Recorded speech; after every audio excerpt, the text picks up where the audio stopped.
Okay, I'd like to talk to you also today about the root problem with the big housing collapse, the big housing bubble collapse.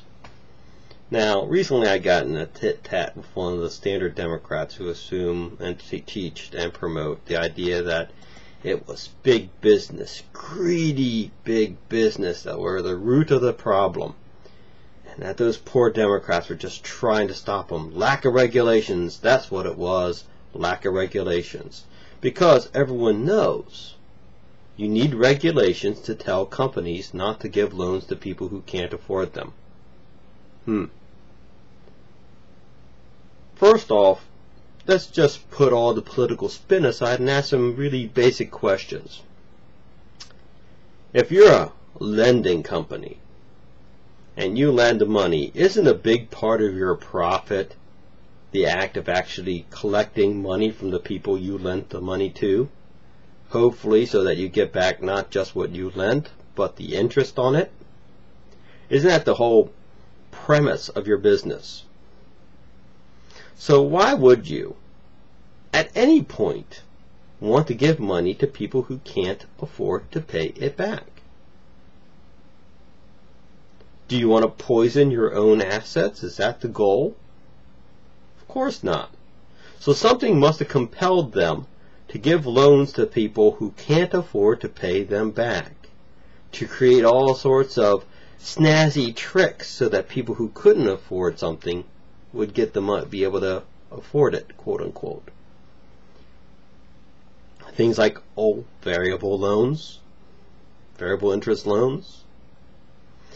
Things like zero money down. Those sort of things. Why would they do that? Why would they go through that extra measure to make sure people who couldn't afford a loan would get a loan? Could it be that the government was demanding that they do this?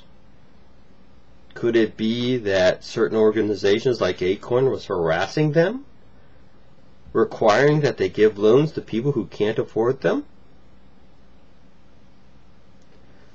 Well, turns out both of those cases were true. In fact, Barney Frank was a key player in that. In fact, Obama worked in a legal case in which Acorn was pushing banks to do this. So, you have the banks pressured to give loans to people who they would not normally give loans because they know that people aren't going to pay it back. And the dirty little secret is these bankers still know that these people aren't going to pay it back. Why? Because they weren't able to pay it in the first place. Why would you think they'd be able to pay for it now?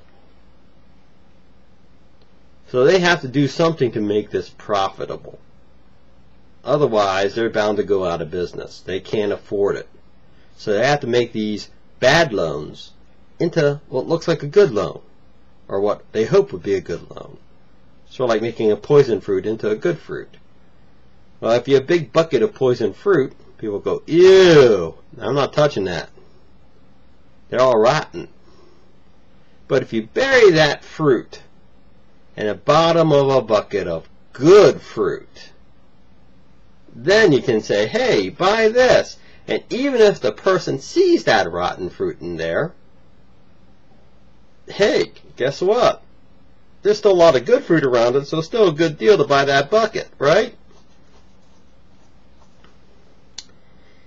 So, you buy the bucket. The problem is, that rotten fruit is affecting all that good fruit. And the more rotten, creating more rotten fruit in that basket. So that person gets this fruit basket and says, you know what, a number of these fruits are starting to go bad. Tell you what, I'm going to take some of these rotten fruits out and regular good fruit, and I'm going to split them up into smaller packages and have people buy it from me so that they don't have to pay for the rotten fruit.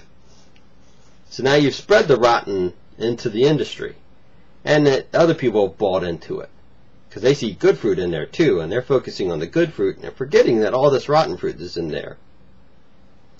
And they keep doing this in a chain effect, trying to foist the rotten onto somebody else, so that their bankrolls are clean. They never wanted this rotten fruit in the first place. That was forced onto them by Barney Frank, by Obama, by Clinton, by Carter. They were forced into this.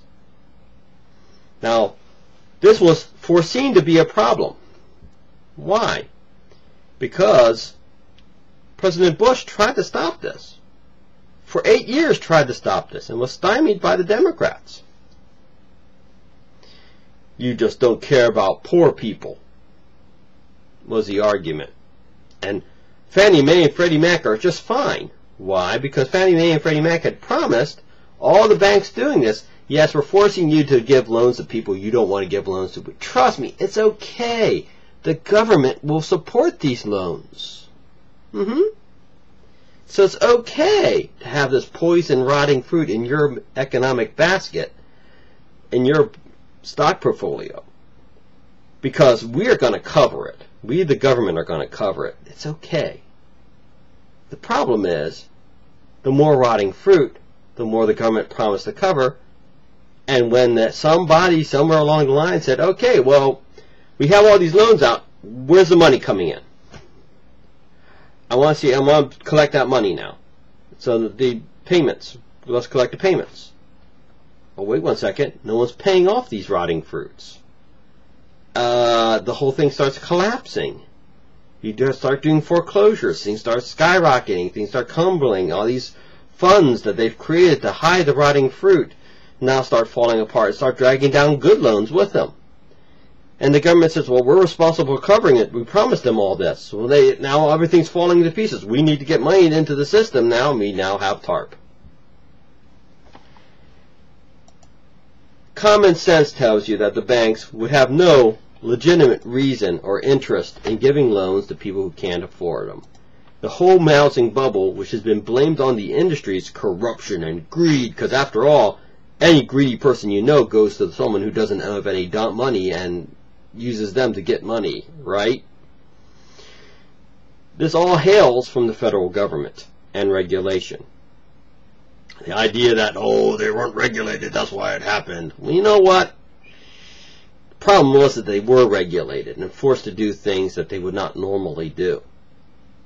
And the market was never allowed to correct for itself. And the very problem that caused this in the first place, giving loans to people who can't afford it, is being duplicated today. So we can look forward to another bubble in housing. Thank you very much. God bless, and have a good day.